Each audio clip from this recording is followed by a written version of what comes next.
Ninakushukuru Bwana kwa sababu ya kusanyiko hili. Asante kwa sababu ya kila mmoja ambaye yuko mahali hapa, na hata huyo anayesikia sauti yake akiwa nyumbani. Nakushukuru pia kwa ajili yake. Baba, ninaomba kufanya mabadiliko ya kweli ndani ya maisha yetu. Ninakushukuru Yesu, ni katika jina la Yesu. Amen.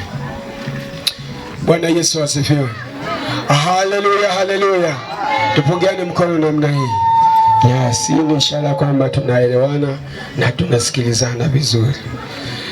Awali ya yote nimshukuru Mwenyezi Mungu ambaye ametufanikisha kuwepo mahali hapa. Sasa ni siku ya 4. Bwana Yesu asifiwe. Bwana Yesu asifiwe. Ya, haikuwa rahisi sana. Ni kwa sababu ya uwezo wa Mwenyezi Mungu. Bwana Yesu asifiwe. Ya, tumekutana na changamoto za hapa na pale katika huduma hii. Ya, lakini zote zimeleta utukufu wa Mungu. Bwana Yesu asifiwe. Haleluya, haleluya.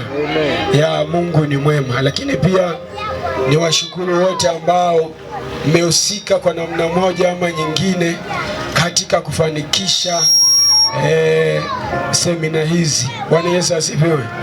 Ya, mjipongeze sana mahali popote mlipo. Jipigeni makofi. Bwana Yesu asifiwe.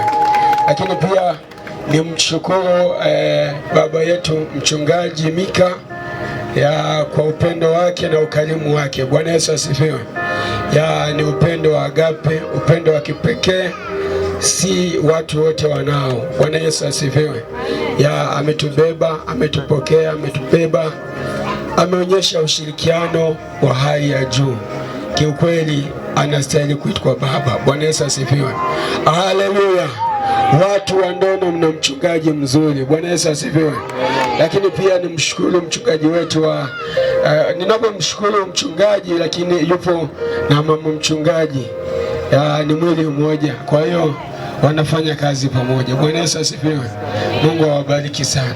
Lakini pia nimshukuru mchungaji wa TAG Ndono kwa uwepo wake tokea siku ya kwanza na